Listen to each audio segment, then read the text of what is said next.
This is a video that I've been wanting to make for a very long time, and it's something that I think more people should actually understand. But openly speaking, as someone who sees the more optimistic side of things, and no, not like in that, oh, see this through my perspective thing, but like something that I wish more people would actually take notes of. Like, I see so many people dunk on licensed games nowadays. So many people do this. And while it's probably going to sound like I'm targeting people, I should address that no. And for those of you who have paid attention to my more recent videos, no, I do not target people anymore. Even with the whole controversial topic thing that I talked about, what, I think 3 days ago, that wasn't me targeting that person. Like, I didn't go out of my way and say that they were awful or whatever. You may have noticed that if you listen to the entire commentary. No, I was just addressing the controversy itself. I don't target anymore. That's not the person that I am anymore. But back to the actual topic of licensed video games, I just want to know why, like, in general, why so many people dunk on these kinds of games today. Because for those who don't know, and I know I'm definitely not alone in this, and again, not like I'm not like saying, people are taking my side, whatever, that'd be stupid. But like it entirely breaks my heart, and probably the hearts of others too, because think about it. The amount of hard work that goes into the programming, the sprite work, and the animation in general, the music, like even the cover art for the cartridges and the discs. It depends on if it's a disc media cartridge, no, disc media cartridge, a disc or a cartridge based game, and the artwork for the game's box art themselves. Like I've seen so many great box arts. One of my favorites, I will admit, is the Fairly Odd Parents Shadow Showdown. I don't know why, I will be honest, why I love that box art so much. Maybe because of the shading, like the attention to detail that you actually don't see in the show. Like, again, I'm referring to the actual shading, like the detail and stuff. Another one that immediately comes to mind is Spongebob SquarePants Creature from the Krusty Krab, which you may notice is not going to be in this video because people would probably guess that I put that in the video because it's kind of the cliche cop-out excuse, whatever. I do have a few SpongeBob games in here, but I didn't include CFTKK because I want to avoid that, avoid sounding like, making a cop-out excuse, whatever. In truth, though, I just want people to, like, appreciate these games as opposed to dunking on them every single time. And I will admit that it's not with every single licensed game that, like, I want to exaggerate, for instance. But, like, I'm removing nostalgia, and I'm definitely removing some of the bias for a lot of these games. There actually are a lot of these games I haven't grown up playing. Where's my super perspective tricks? Animaniacs Lights Camera Action came in the mail recently. And in case people, and they probably are, wondering why my copy is a PAL region copy, it's apparently because, yeah, the North American release was a thing. It's also on the GBA, by the way. But for some reason that I cannot comprehend, apparently that version is more rare. Like, I did see it for sale once on eBay for, like, I think close to either $60 or $70. Yeah, that was a very strange thing. That's actually, again, why my copy is a PAL copy. But, I'm getting sidetracked. Back on topic. I want to talk about the positive aspects and also the informative aspects of these games. I should start with the informative aspects. One of my favorite examples of this is SpongeBob SquarePants Legend of the Lost Spatula. And yes, despite the fact that I'm openly going to admit that I'm a hardcore and unapologetic SpongeBob fan, and I love SpongeBob games in general, people are probably going to automatically assume that I'm, being cliche, cop-out, whatever. But no, that's because I never actually grew up with this one. I got this recently, as a matter of fact. And also because, from my understanding, the development team wasn't given that much information on the background, like, the environments, the locations, the characters in general. That's actually why the character dialogue is kind of, what's the proper terminology? Primitive? Simplistic, I guess? They weren't given enough time. And I bring that up specifically, this game specifically, because, again, like, clowning on this game, it's actually the very first SpongeBob game of all time, which is very, very interesting that they put on, like, a home console. Like, why clown on the very first SpongeBob game of all time? It's kind of disrespectful if you think about it realistically.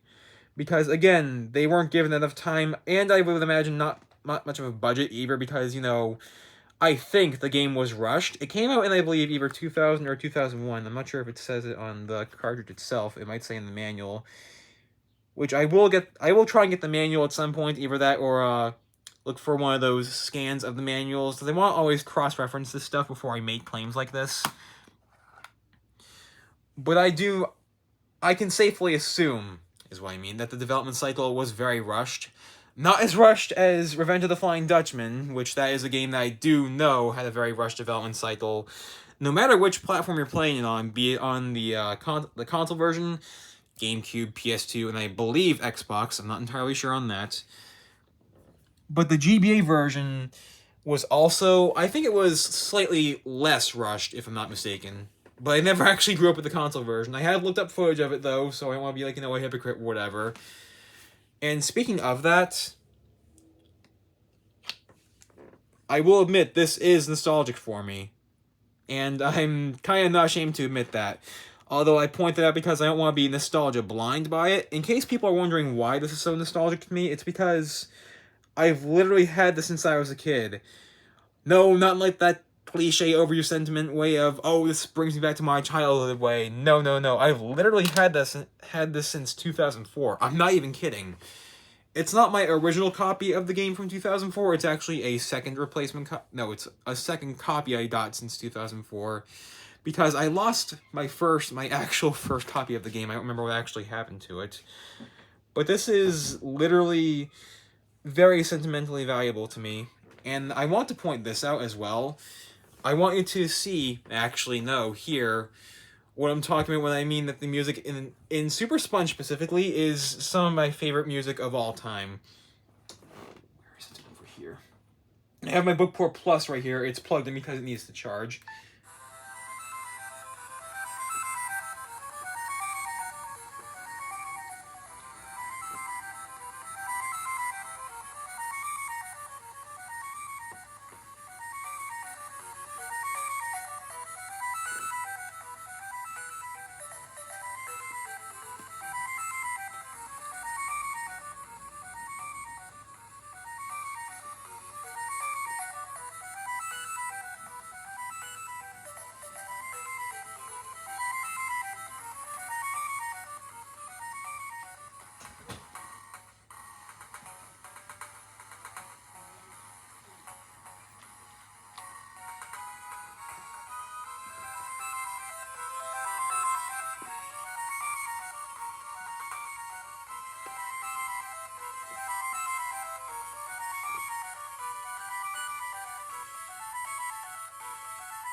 one of my favorite tracks of all time. And not just from a nostalgic standpoint, but it's just so therapeutic to me. That was Man Ray's Lair and Oil Rig, for those who are wondering which track that was.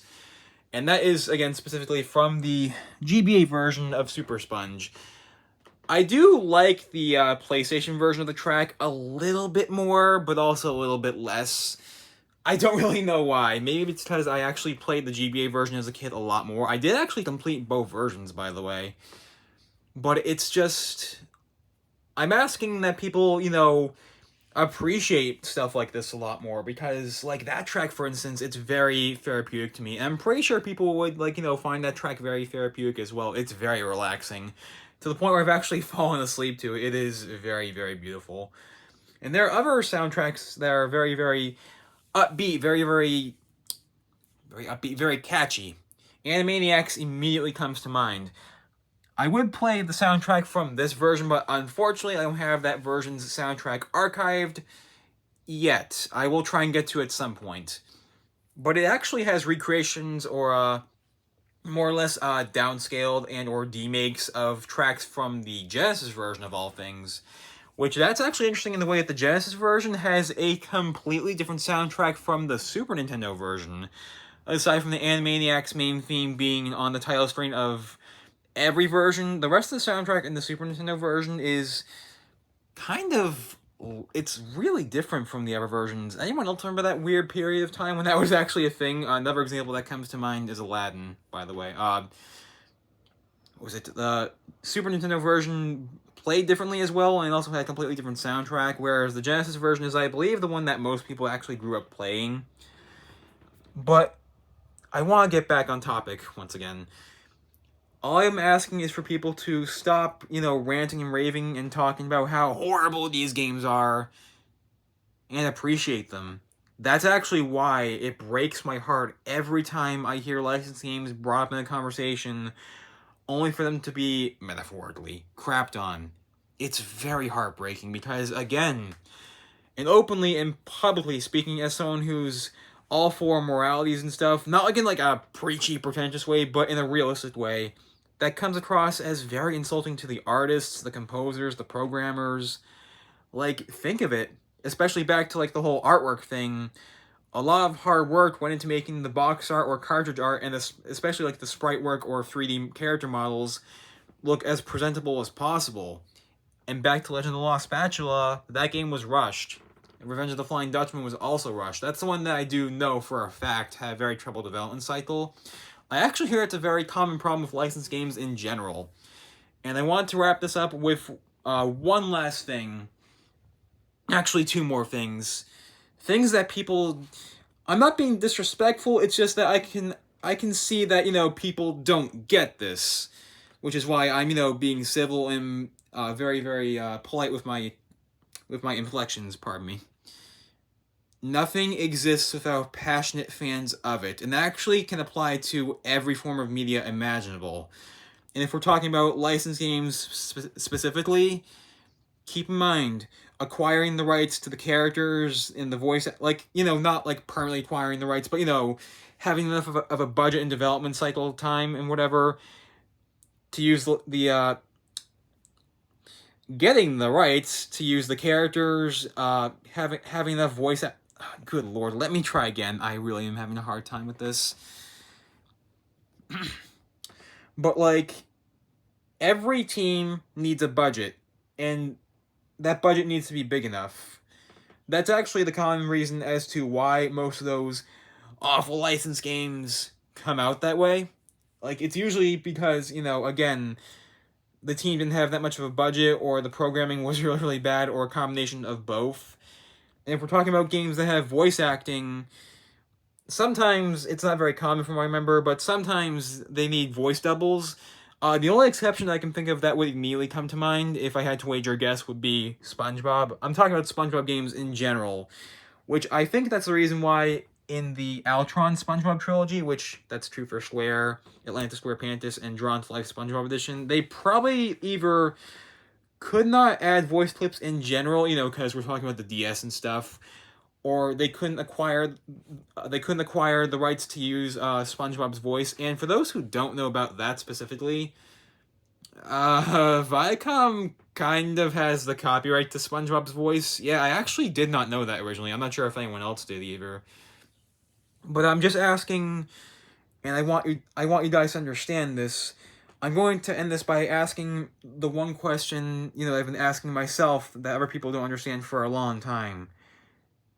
Can we please appreciate these, because they're not just part of cartoon, comic, movie, whatever history, but they're parts of gaming history.